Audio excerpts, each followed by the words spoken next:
welcome to the Clashing of Steel. And today I am playing my favorite naval action.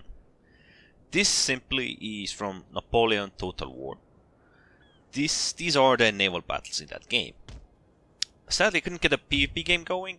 I got one, but I was incredibly outmatched there. So instead I went for the PvE option. I would almost think this is a separate game if I did not know this was part of Total War Napoleon. Simply because there is a lot of management. You can use manual, automated fire, you can use different shots, and you can basically even create your own formations.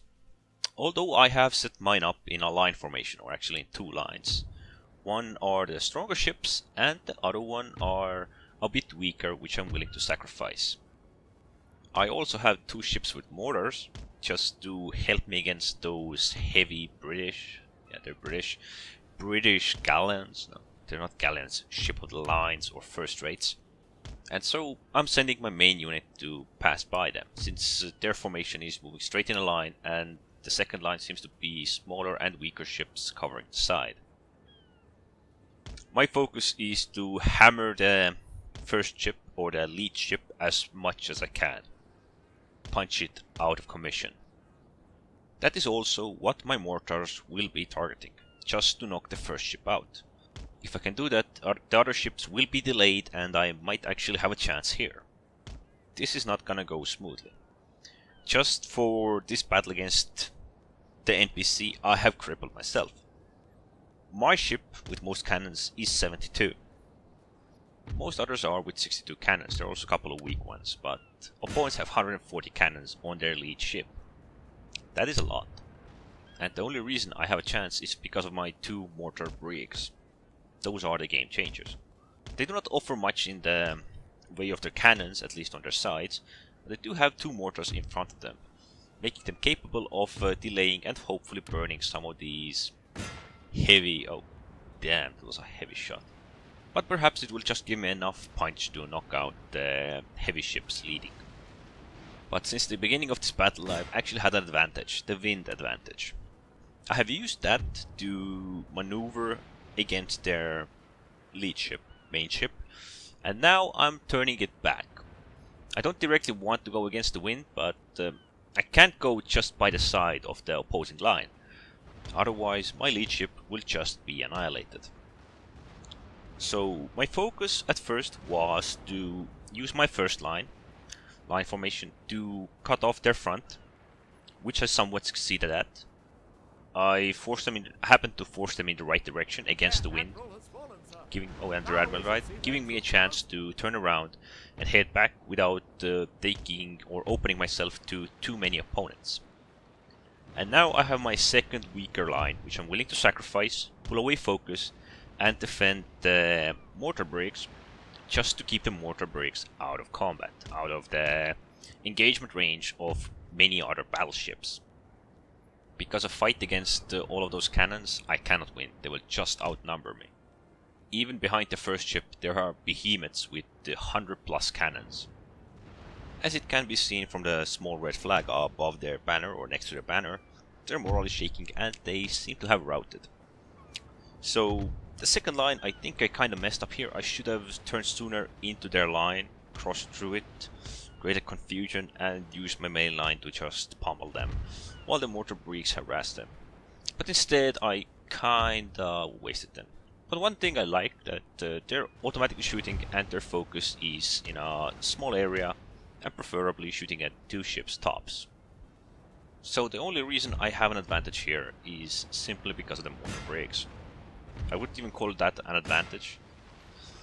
The way I happen to play my main line, that gives me the advantage eventually. Also the support from the mortar brigs, but mortar brigs are something that give me a chance, a possibility to defeat these opponents.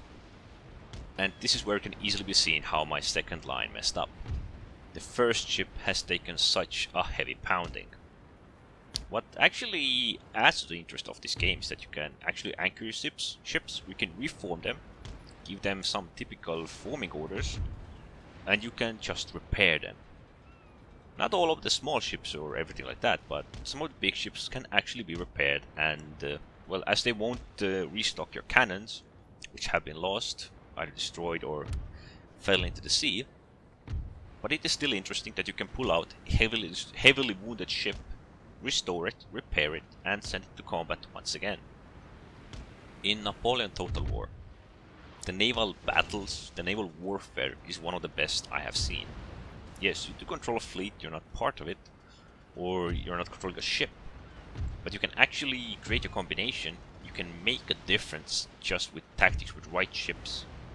There are even steam peddlers of sorts, ships that can go against wind with reasonable speed. Sadly, neither of us have them, but they can actually be a tactical tool. You can escape against wind, you can go and chase down some other weak ships like the mortar brigs I have, or just use it to outmaneuver your opponents against the wind with some ship of the line or top-rate steam peddler. By God, I have created a confusing, messed up situation. My second line has totally messed up with the opposing line. Everything is horrible. My other ships, or the ships in the main line, well, they're entering this confusion as well. As much as I would love for my ships to be capable of beating the hell out of everyone around them, that's not gonna happen.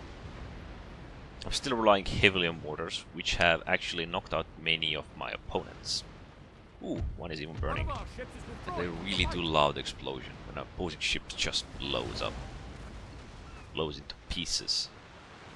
And well, as it was to be expected, my second line just has suffered heavy casualties. One of those ships has routed, has surrendered.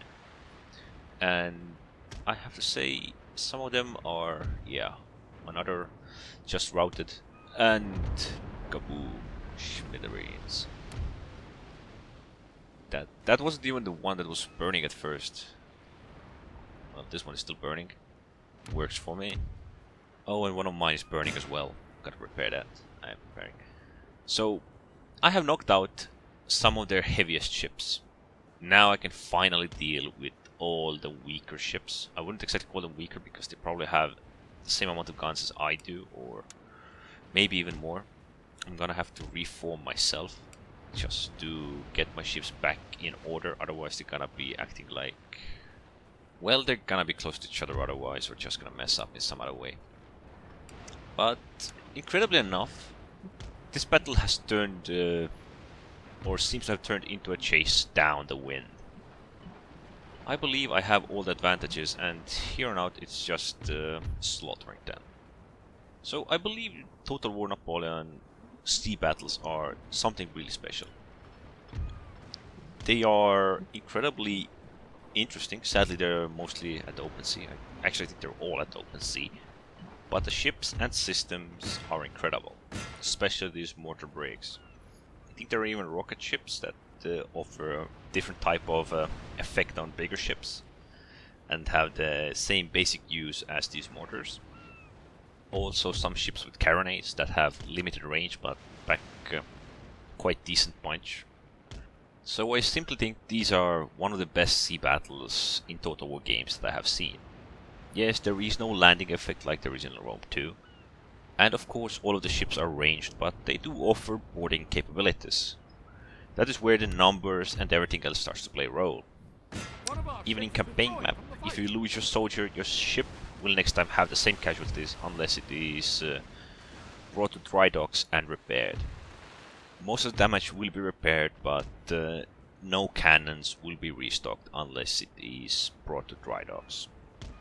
I believe this brings just an incredible idea, and this is one of the best things that came with Napoleon Total War. In these sea battles where we can form our units, our groups, the way we want to.